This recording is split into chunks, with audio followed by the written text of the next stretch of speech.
Hey, it's Scott here from Woke Society is here to drop another episode of amazing content. How is everyone doing today?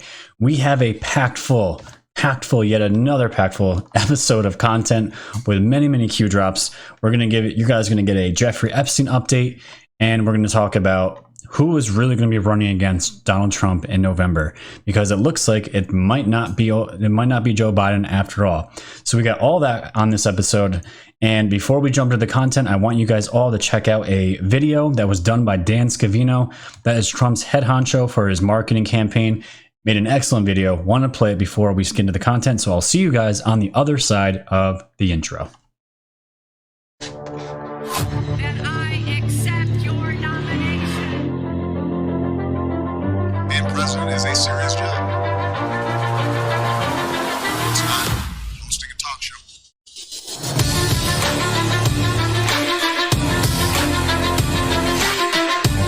Will never be president.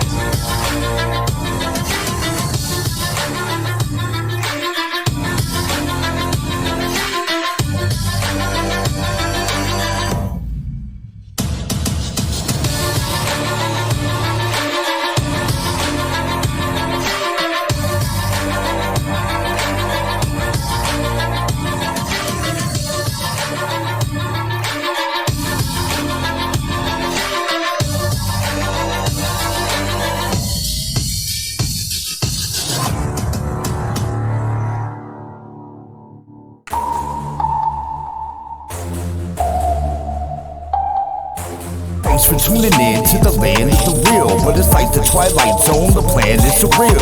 It'll blow your mind when the plan is revealed. Bring it on to light, all the plans they conceal. Grab your flashlight, it's time to go down the rabbit hole. It's dark and hell is hot, dealing with satanic souls. The tide is turning, patriots are now in control. Apply aggressive pressure right now until they fold. Stay woke, open up your eyes and keep them peeled. All they do is lie, realize not everything is real. Through Project Looking Glass, the future is revealed. Future proves past, but there won't be any deals. Woke Society's fam, you know it's time to go. Grab your popcorn, sit back now, enjoy the show. Severe and non on the mic, so come on, enjoy the flow.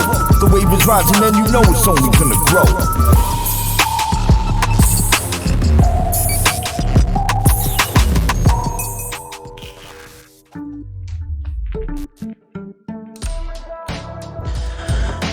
Beautiful intro. Thanks for joining the Woke Society's YouTube channel and the podcast out there. Thank you for everyone joining and listening to the content. If you guys could go to the Woke Society's webpage, like, share, subscribe, comment, tell all your friends about this channel. We are the news now. We are at 29,000 subscribers. I wanted to be at 30,000 by the beginning of May. I will take that. We are growing at an exponential rate, and I couldn't be happier. So go there, like, and subscribe, will you? If you guys want, go to the Patreon. You can become a patron for as low as $1 a month, $12 a year, or you can sign up for my tiered pricing packages on there for exclusive content. The BitChute, as always, is my backup channel. And of course, you guys can check out my wokesocieties.com webpage for all your podcasting platforms there, so you can download my content on the go. And if you click this little handy store link, it'll bring you over to my store, which has all the Q and Woke swag that you can get. And of course, my favorite, the Woke Society's mug. And if you want to donate to the show, you can gladly do that at the PayPal in the description and the link below. Very good. So before we get into the content, again, don't want people to forget, I am doing a live stream with Methods, the infamous Methods, on Tuesday night, 8 o'clock, with the effing doctor, who is going to be in studio with me as well. And it's going to be a fantastic time. We're going to be talking about Methods, how he got red pilled, and we're going to basically talk about current events and just enjoy a really good time with a super awesome person who I've just become recently new friends with. And it's just all around going to be a good time. And before, what I want to show you guys right now is what we're working on. We are finally working on appareled hoodies and t-shirts. Check it out here. Look how beautiful these are. Beautiful. Got the Woke Society symbol, got the nice hood. This is going to be more of a spring. This is a lighter hoodie. And of course, we got the big hoodie. Nice big hoodie here. Beautiful apparel, right? So very exciting. We can get all that stuff on t-shirts. We're going to be making a whole line of products. They are in the works. I'm hoping to have them on the store by Tuesday. So check that out. Okay. So what are we going to talk about first today? Today, we are going to be talking about Jeffrey Epstein. And the reason why I want to bring him up here is because on this channel, this story will never die. As bad as the media wanted it to die, and they did kill the story, you will always get updates on this channel for Jeffrey Epstein. So let's get into it. So I want to bring this up here. This is from the New York Times talking about an article here mentioning how many times Jeffrey Epstein went inside Harvard after he was already convicted of sex charges to a minor. And it looks like it was 40 times. So I want people to remember Jeffrey Epstein did terrible, terrible things to kids and other things that happened on his island that we're all aware of. But Epstein was also heavily involved into the sciences. He was into transhumanism. He wanted to combine AI with human bodies, and he was very invested into that. And a big reason why he was invested into Harvard, into our college institutions, and another big reason why Bill Gates donated so much money to help him. It's all there for you to see it. So, according to a university report released on Friday, Mr. Epstein, the disgraced financier who killed himself in jail last year, visited Harvard more than 40 times after he was convicted of sex charges involving a minor in 2008. The report documented more extensive ties than he had been previously known between Mr. Epstein and the university, which was one of a number of powerful institutions that he used to help burnish his image. Harvard said it had placed one professor, Martin A. Nowak, on paid administration leave in response to the findings. In a letter to the Harvard community, the university's president, Lawrence S. Backhouse, said the university has also donated $200,937 in unspent gifts for Mr. Epstein to organizations that support victims of human trafficking and sexual assault.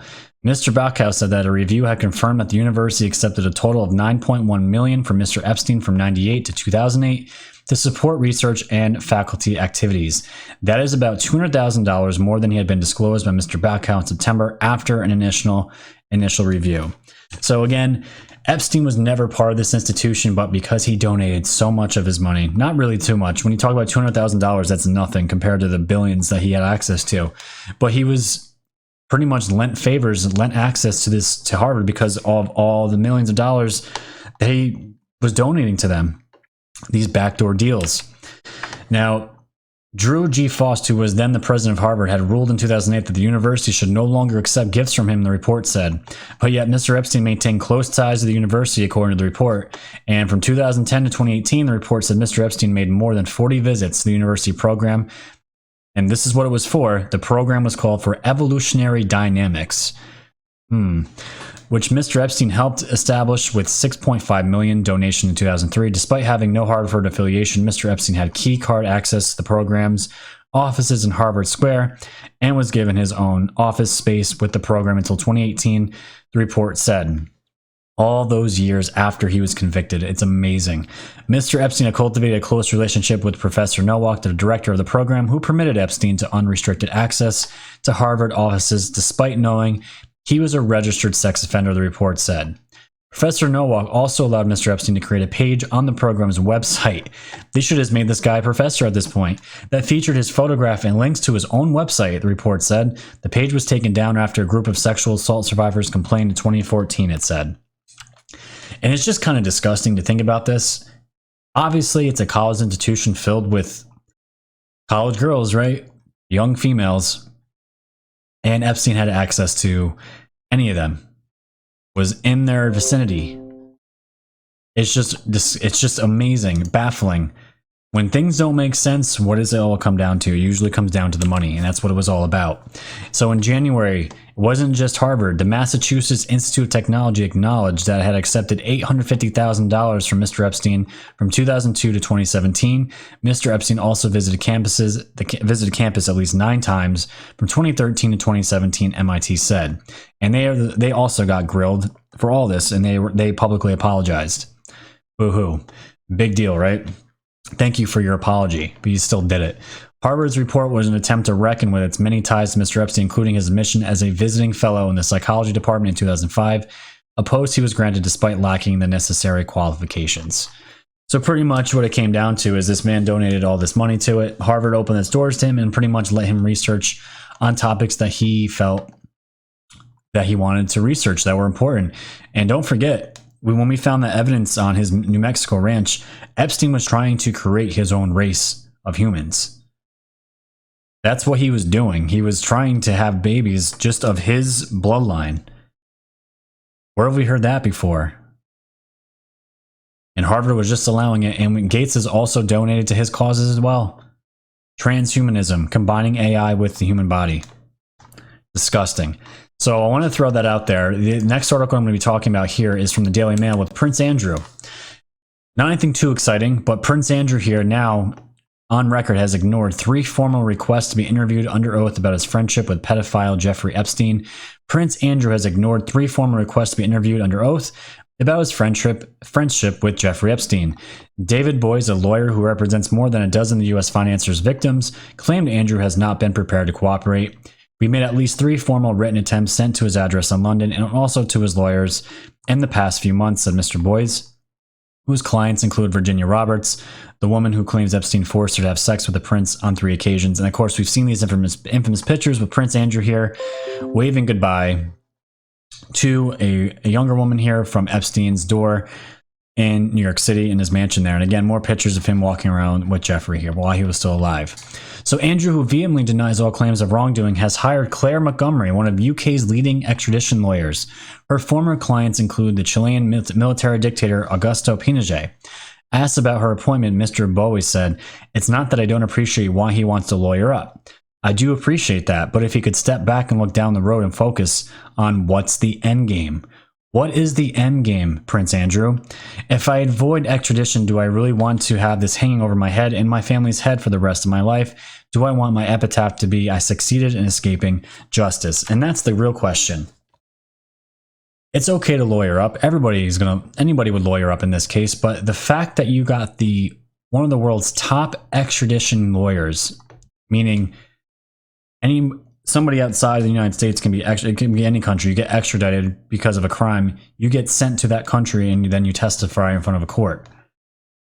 This lawyer that Prince Andrew here hired is one of those people that she's highly paid, and she's got a track record of not allowing people to get extradited to countries to be tried for crimes they committed. And that's what this is about. Exactly what this is about. So again, he wants to be selfish. He doesn't want to come to the light. When he dies, it's not going to go away. His family's going to have to deal with this. It's just pretty pathetic at this point, because he knows if he goes and testifies, he's going to throw himself under the bus. He could be even potentially killed because he knows what happened.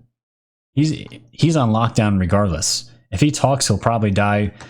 We saw Epstein supposedly kill himself, which we know didn't happen, but what are you going to do? So the reason why I'm bringing all the Jeffrey Epstein stuff up, because I saw this article here. This is from Law and Crime. Now, when Epstein killed himself in the summer, we found out that there were something like over 1 million documents with people's names, places associated with Epstein that we have not yet seen. And right now, Ghislaine Maxwell, since the beginning of the year, at least even towards the end of last year, was fighting her ass off to not have these documents released to the public. And it's completely obviously why. But the problem is there was court battling going if these documents were even going to be released in the first place. And it was now ruled that they were. But the problem is now is which documents are going to be made public and the process that goes into that. But we now found out the judge that's handling all this is she's going to accelerate the process for unsealing Jeffrey Epstein documents, naming names on a rolling basis. And I'm going to explain what all this means in a moment. A federal judge in New York on Friday amended the protocol the court will follow in releasing the trove of documents concerning deceased pedophile Jeffrey Epstein. This will allow for documents that include the names of non-party individuals to be released on a rolling basis. The documents in question are part of a defamation dispute involving Epstein's alleged Madame Ghislaine Maxwell and alleged victim Virginia Roberts Guthrie. Though Guthry's defamation case was against Maxwell ended in 2015, Guthry's attorneys have fought a protracted legal battle seeking to unseal documents initially filed under seal that may contain allegations against other public figures from Epstein's infamous elite social circle. So why has it taken so long for these documents to be released? Well, this is what's going on now. The court will review the material in groups determined by the non-party individuals named in the documents, beginning with all documents mentioning Doe 1 and Doe 2. According to Preska, that means only does 1 and 2 will be notified in the first instance that they are named in the documents and have a chance to argue why all or some of the documents should not be made public. Because several non-party individuals may appear in a single document, this potentially meant it could have taken several rounds of litigation before a single document was made public. So what this all means is, like I said, the number of documents that need to be released, it's over like 1 million documents. It's insane. It's absolutely insane. The public has not seen them yet. And the problem with making each document public one by one is if there is let's just say the first document has 5 different names, the courts have to individually give each person that document a chance to argue why their name should not be released public. And you can imagine how long that would take for something for a document cache of 1 million documents. It would take years and years and years and years to go through all that. So the judge does not want to go through that process. So she's saying right here, however, in order to accelerate the release process, Preska agreed to unsealing portions of documents mentioning non-parties rather than waiting to unseal the entirety of a given document until all non-parties have provided input. So they're going to do it on a rolling basis, and they're just going to go through all the documents that can be released with as much. They're going to look at documents. Okay, this document won't take that long to get processed. Let's get it out there. Instead of waiting to do the entire trove of these documents and release them at once, they're going to do it in a rolling order, which, people are going to whine about this and complain, but I'll take whatever we can get to learn more about who's associated with one of the most evil men to ever walk this country. So I'm good with that. So that's great news. It's great news to see that, and the reason why I want to report on it. So to make you guys, I wanted to bring this article in here because I've gotten my opinion asked on this multiple times so far. This is from US News. Trump says he is in charge of Operation Warp Speed for virus vaccine. Now, I'm going to read the article and I'm going to give you my take on what's going on here. So President Donald Trump on Thursday said he was directing a program to speed up the production of a coronavirus vaccine. The project, called Operation Warp Speed, hasn't been publicly announced by the White House. It is intended to make sure enough doses of a vaccine exist for most Americans by the end of this year, according to Bloomberg News, which first reported on the effort. You know who's in charge of it, honestly? I am. Trump said during the meeting with New Jersey Governor Philip Murphy at the White House, adding that other high-level officials are involved with the effort, but I think probably more than anything, I'm in charge. So my take on this, again, it makes me feel fantastic when you hear Trump's in charge of this program. It's not the WHO, not the CDC, not Bill Gates. Trump is in charge of this program. Now, we're going to see a Q drop later on in the episode in regards to this, where Q is talking about that the public has to be shown. They can't always be told what the truth is because they still might not believe it. They have to be shown in a drawn-out process, and then they come to the realization of, oh my God, we've been getting duped this whole entire time. That's what's happening now. Now, a lot of people have been asking me about Trump and the viruses. Why is he backing viruses? Not vaccines. Why is he backing vaccines? My thing is, Trump is always in a game of 5D chess. This is game theory. This is what I was talking about in the last episode. If you guys haven't noticed, when there is a narrative that's being pulled, Trump allows the media to take it and he allows them to destroy themselves. He did it with the impeachment. He's done it with Robert Mueller and that whole thing. And now it's playing out Spygate. When all this information was coming about the coronavirus starting out, he was not saying I'm anti-vaccine, anti-science. We're not doing that, because if he did, he would have been eviscerated by the public, because a lot of Trump supporters, a lot of them vaccinate. And I know that because I have friends that do. And my whole take on it is I have my own opinions on vaccines, but if you're pro or anti, I'm okay with it as long as you do your research and you know what's being injected in your body. If you still think it's a good idea, I'm not going to bash you. We're all adults. It is what it is. My thing is, what Trump is, he has never been anti other options, right? You see HCQ in the news for the longest time. It's cheap and it's working and it's curing people of coronavirus. That is happening. And recently you guys saw this new pill that's coming out that Dr. Fauci's pushing. I don't even know what it's called. It starts with a V, or no, it starts with an R. And it's $1,000 a pill. It's hard to manufacture, and it's just, Fauci got this thing approved by the FDA in like a week, which is super sketchy in its own right. But HTQ has been being talked about for months. It's under clinical trials right now, and Fauci's pushing this new remedy, and it got approved within a week, and now they're trying to push this. It's just a joke. But the thing is, my whole thing is, Trump has not been anti other options or anti other cures. He was talking about light, talking about how lights can heal people, disinfect people. There's other things that he is offering. He's not just a one-way street.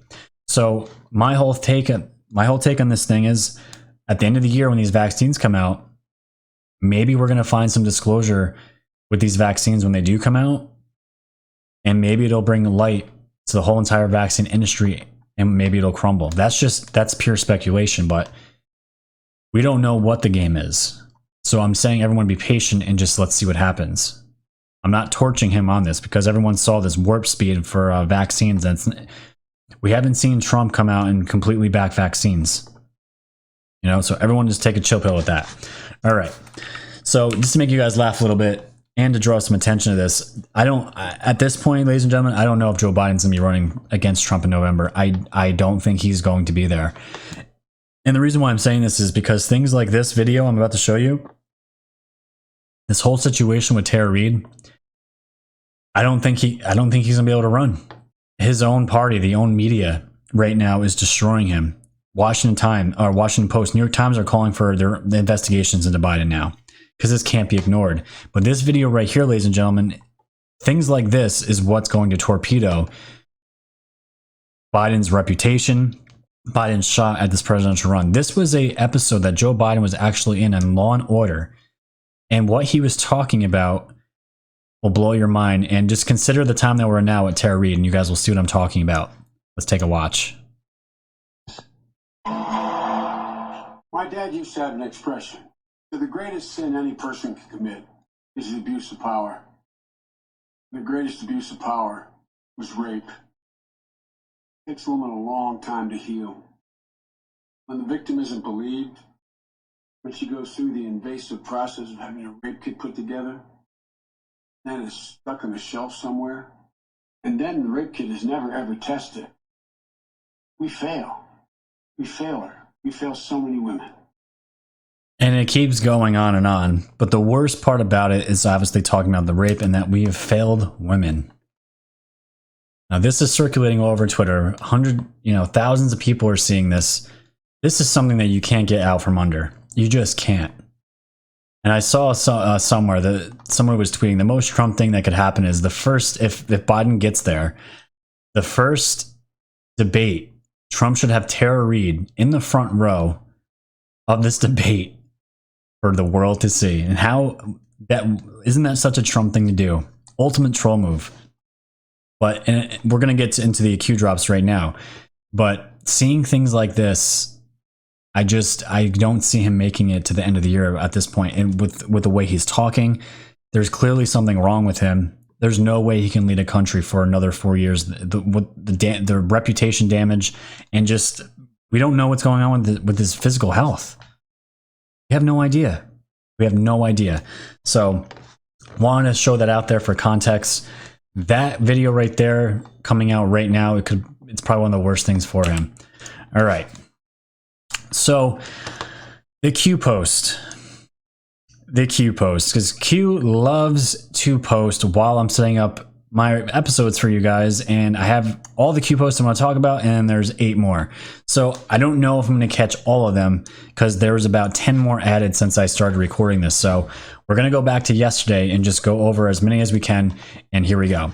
4044, never has a president left office to collude with others to impede the next post until Obama. And this is a picture here that Q linked here of Spygate with Obama and all the actors that we know.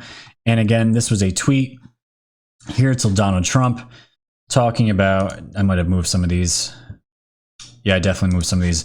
It's just Trump talking about how this is the biggest political scandal, and we all know this. And Q is just reminding us of this. This is what's going on. We are going to see some heads roll, hopefully. So let's keep continuing here. 4045. How do you prevent a war? COVID-19. How do you prevent a war over COVID-19? So this was a link here to John Roberts saying, what national global impact immediately occurs? Initial assessment, the virus was intentionally released in coordination with classified 1-99. How do you prevent a war? Matters of national security.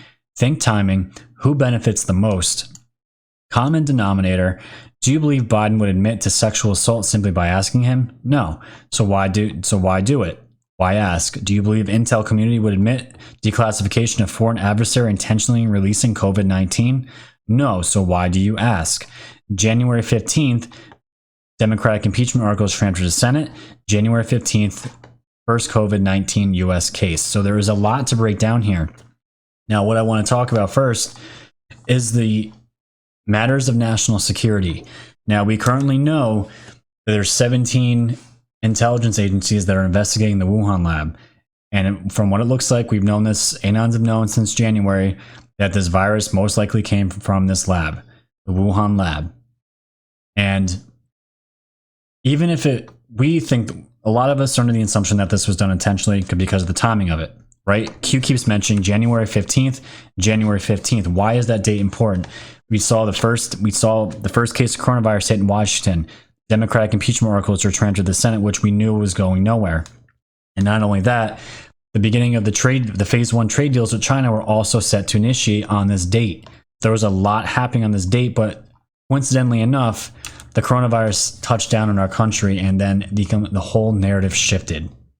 Everything from then on out was completely coronavirus. Huge distraction. So again, Q is asking who benefits the most? Matters of national security. So they're saying, do you believe the intel community would admit declassification of documents showing foreign adversary intentionally releasing COVID-19? So they're saying, if this is true, do you want that to come out? Do you want a war to come out right now? The Democrats probably would love that right now. Because if that was released to the world, think about it. China doesn't just have to worry about the United States being pissed off with them. You have the entire world pissed off with China. Europe, Russia, all these other countries that were affected by this. People died. People died from this. The virus is very real. There's no disputing that. Virus is real. What killed this country was the hype over it, the response to it. That's what killed this country. It killed the economy. But it'll come back. But again, Q is just talking about, even if this is true, why do you ask? It's a distraction. And Q is pointing that out. So did we avoid another world war? Possibly. Possibly. Because again, Trump is trying to avoid war. To get into a war hurts him. And that's what this is all about. They do not care about us. 4046. Now, we're going to skip through a bunch of these. And the only reason why is because Q, again, was going on a huge morale boost. And the essential part what you guys need to get is that Q is showing us that this movement is worldwide.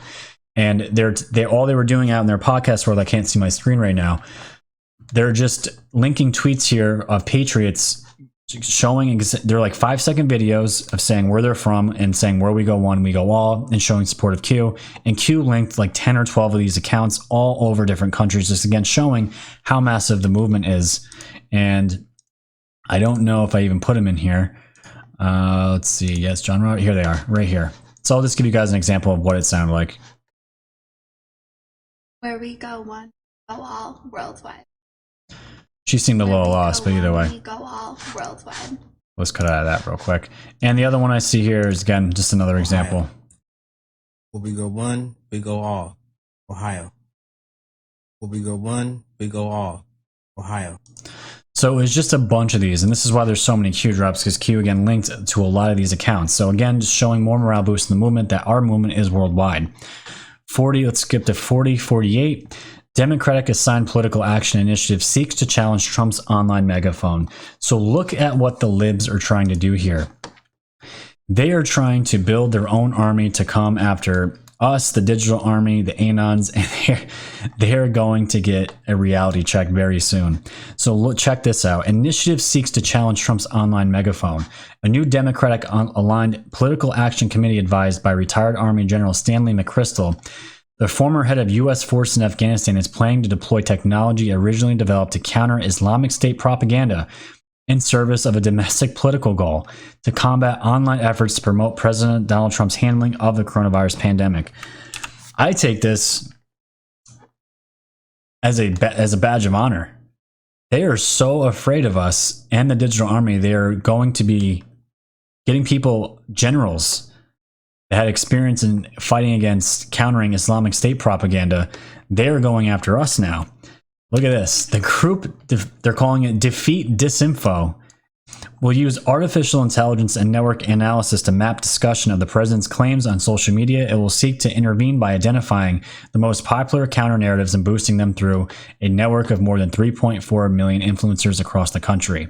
In some cases, paying users with large followings to take sides against the president. They're going to be paying people just to take sides. This is how desperate they're getting. The initiative reflects fears within the Democratic Party that Trump's unwavering digital army may help sustain him through the pandemic, as it has through past controversies, even as the economy craters. Tens of thousands have died and Trump suffers in the polls. And look at this. This is how you know they're afraid of us. Fournier said there's a grassroots digital army prepared to defend the president when his back is against the wall. I see the people on Twitter, he said. I see the Facebook groups. I see the posts across these networks. I see the websites people have created to support the president. It's tremendous amounts of stuff that I've never seen in the presidential election before. Hagelin agreed. Republicans, he said, have greater volume, frequency, and quality of digital narrative. Now, I don't consider myself a Republican, but I do consider myself a part of this digital army with all the anons. And we are fighting this disinformation campaign on the other side. They are so afraid that they're going to bring this general in to create their own AI intelligence to fight against everything. And this is why when Q said they are going to throw all assets at us, they will do whatever it takes to not lose this, because again, it's life or death at this point. It's life or death. That's how serious this is. And just to give you guys some context about this general, this Mr. McChrystal here, this article was made by the Rolling Stone. This was back on June 18, 2013. This is Michael Hastings. He is the one that was the whistleblower on this general here that we're seeing. He led to his removal from President Obama, removing of his the general reassigning, you can call it.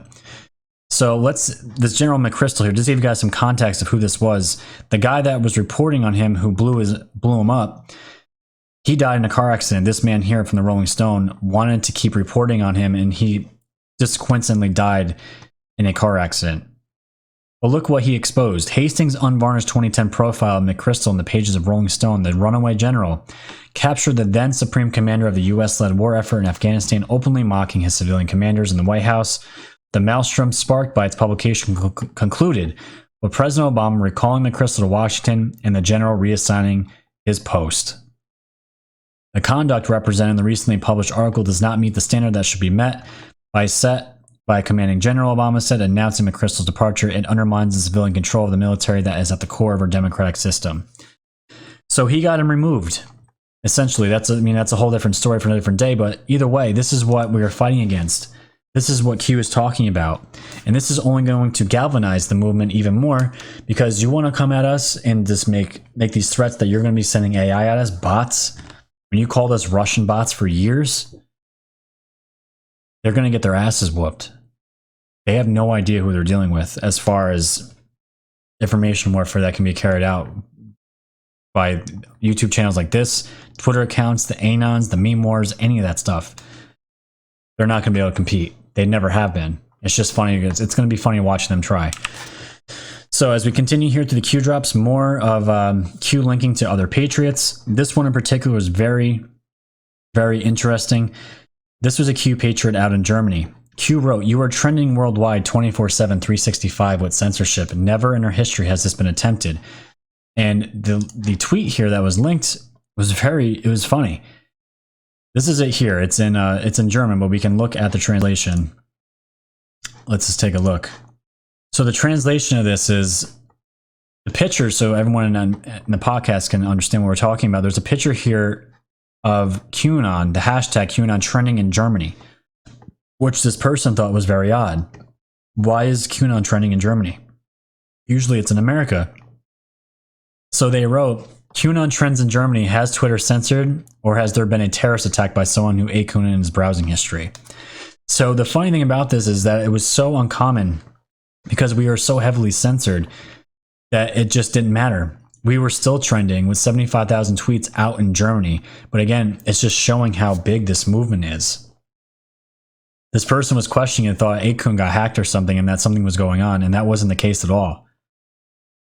We were trending worldwide in all different kinds of countries, and people were talking about it, and they were so blown away that they didn't understand that how it was happening. Because everyone in the world knows big tech is censoring. Everybody knows. It's a common thing now. So Q was just pointing out we are a worldwide movement. Really cool stuff. Okay, let's keep going here. 4054, another redrop of Dan Scavino's tweet with Trump here playing his violin, saying my next piece is called Nothing Can Stop What Is Coming. Fantastic. And as we continue here, more drops of Q linking tweets here where we go one, we go all. And we're going to go through all the way to 4065, where Q now talks about Center for Disease Control cuts COVID-19 deaths in half with latest figures. And he says knowledge is power. And again, it's just showing an article here of the CDC, just simply showing that their numbers were off again. They were all padded and they were actually cut in half with the latest figures, and the world is starting to wake up to what is going on with this virus. So 4066, never in 350 years have so many people from all walks of life come together to fight against evil. And again, this is just a tweet here showing a vest here with the Q symbol. I'll show it up real quick. A vest with a Q symbol saying never in 350 years have so many men and women from all walks of life come together to make a final stand against pure evil. And it's true. And it's so, that's why I'm saying we are so lucky to be part of this movement in this current time. I wouldn't want to be alive in any other time right now. So more Q links here to other patriots across the world. And 4072, this is where it gets really exciting. Boom week ahead. That's why I'm naming the episode this. Boom week ahead. Treason does not pay well in the end. And it certainly does not. 4073, coronavirus hype, biggest political hoax in history. And the crazy thing is, this was the Washington Times, and they were reporting their opinion pieces that this, again, the world's going to wake up, that this entire coronavirus was the biggest political hoax in history. And we're all seeing that. We're all on the same page about that. Again, Q just pointing out the obvious here. 4074. There's a meme here of James Comey. His face is attached to a homeless man with a McDonald's cup sitting on the side of a street and a piece of cardboard saying, "We never thought she'd lose." And that is true. They were fully expecting Hillary to win, and they'd be sitting nice and cozy with all their deep state buddies right now. And who knows what the world would be looking like if that had happened. 4075, CDC equates COVID-19 hospitalizations to seasonal flu. And again, this was a tweet here to Bill Mitchell with a link here to the Gateway Pundit article talking about how the CDC finally admitted that COVID-19 is no worse than seasonal flu. And it says right here, COVID-19 hospitalization rates are similar to those in the 65 and older category during recent high severity influenza seasons, and the COVID-19 hospitalizations for children 17 and under is much lower than the seasonal flu hospitalization rates during the recent influenza seasons. The COVID-19 is less dangerous to children than a typical influenza. Yeah, man. Crazy times we're living in. But Q's pointing this out. It's good to know. Knowledge is power. For Democrats, COVID-19 is all about keeping the country closed and winning the upcoming election. Again, Q is pointing out, why are the Democrats doing this? They want to have closure still and vote by mail. They do not care about your well-being. You are simply in the way. This is about regaining power. Win by any means necessary, every asset deployed. Again, referencing that the article I just read you guys about how that general wants to build AI to come against Trump's digital army. Go ahead. It's win by any means necessary, win or die. And again, these guys, the deep state actors, Obama, Clintons, they all know they're fighting for their lives at this point, but we'll have to see what happens. 4077. When the left says believe science, just remember that their climate expert is Greta Thunberg. And Q said the world is waking up. And this was a tweet here to Deanna Lorraine. She says, when the left says believe science, just remember that their climate expert is Greta Thunberg. Just a nice jab there at the left, letting them know the world is waking up. So cool to see. So awesome to see. So, And these are the new drops here that dropped here right when I was setting this episode up. So this is the first time looking at these. So 4078 says locked on target, painted. The word painted is in the kill boxes, planned and immediate. Again, this is a tweet here to Tom Fitton. And let's see what he's talking about. He said it was never about Russia. Targeting of real Donald Trump served to protect Hillary Clinton. Now Obama, Biden, McCabe, Brennan, the whole gang and their enablers, co-conspirators, and Obama administration from prosecution. Awesome to see him get cued. And 4079, it says listen carefully. Date speech made 1 day before election.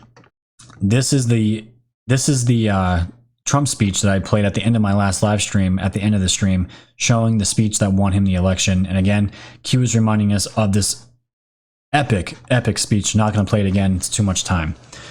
4080, a screenshot here of Trump's tweet back from May 29th, 2018 says the fake mainstream media has, from the time I announced I was running for president, run the most highly sophisticated and dishonest disinformation campaign in the history of politics. No matter how well we do, they find fault. But the forgotten men and women won. I'm president. And he is absolutely representing all of us, the American citizens that he truly cares about. 4081 here is a screenshot of the FISA-gate. Q is just pointing out and saying enjoy the show. 4082, Q is again linked a tweet here from V4 Vendetta. Never in our history has this been attempted. Patriots worldwide simply needing a spark to reignite the engine for humanity. And I've seen this tweet before. Again, it's just the tweet of all the Patriots worldwide in a single video, showing all the videos from across the world. Just showing again unity. 4083, a screenshot of a past Q. This is just from April 30th here, talking about, again, why are the Democrats pushing back their convention, pushing back this, canceling. Again, this is an article here, which I'm going to show you guys, talking about Hillary Clinton and Barack Obama ticket to replace Joe Biden, if it's even possible. And apparently it is possible. And I'm not going to go through this entire article, but this is where I'm going to link all these in the description below. This is where I believe it's going to go. I don't think Biden's going to be running for president in November. There is so much time from now until then, and every day something new is dropping. I just can't see it. So if it's Hillary, if it's Michelle, it doesn't matter. We're going to win in the end. But Q is just pointing this out. And the last drops that I have here, 4084 says digest, know your rights. This looks like here, deprivation of rights under of law. I'm not going to go through this. This is just talking about, obviously, probably about lockdowns and how they're unconstitutional. I'll link that so you guys can read it. 4085, we only got 2 more to go, guys, and we're done. 4085, the state attorney's office 6th Circuit just dropped their case against my client, Galen Wood, the first Floridian to be arrested for opening non-essential business. It's clear there is no valid legal authority for either the state or local emergency orders, and that's amazing. So this Floridian business opened itself, defied the laws. They were forced to shut down, and they went to court, and the case was dropped because they had no grounds to shut this business down. That is why, ladies and gentlemen, this whole entire thing with COVID was a mental, emotional terrorist assault on American civilians. Having to wear masks to go into stores, having to place something over your face, a physical sign of suppression, closing down businesses, completely halting the economy. This was an attack. This was an infiltration. Without having people attacking us, we were attacked with a virus. That's why so many people were upset. 4086, last drop. Q says logical thinking, and it's a tweet here. Let's see what it says. The disruptive physician. Meanwhile, regular doctors like me are using HTQ plus azithromycin and zinc to good effect. One nursing home in northeastern Ohio had 30 cases. Started everyone HTQ, no deaths, quick recovery. Why would the mainstream hide this? Why would Twitter block people who question the WHO?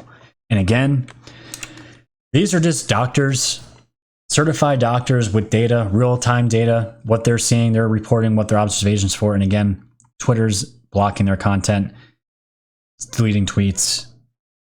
What is the big narrative? And we all know what it is. We know the answers. We're just waiting for the justice to be served at this point. That's what we're doing. In the meantime, we have to keep red pilling as many people as possible. So with that, ladies and gentlemen, thank you so much for hanging out with me today. It was an excellent time. Got all those Q posts in. My throat was killing me. Voice is shot at this point. I recorded this episode once, forgot to turn the mic volume up, wasted 50 minutes, and now I'm recording it again. That's why there's a delay when this is going to be released. So it'll be out soon. And again, thank you guys for joining me. Thank you guys for the support. Go like, share, subscribe, give the episode a like. Tell your friends and family about this channel. Let them know we are the news now. We are growing at an exceptional rate. And don't forget, live stream Tuesday with methods. It's going to be epic. So enjoy the weather. It's another beautiful day out here in New York. We're going to have probably another fire here with the family. And enjoy your day. Stay safe. And most importantly, stay woke.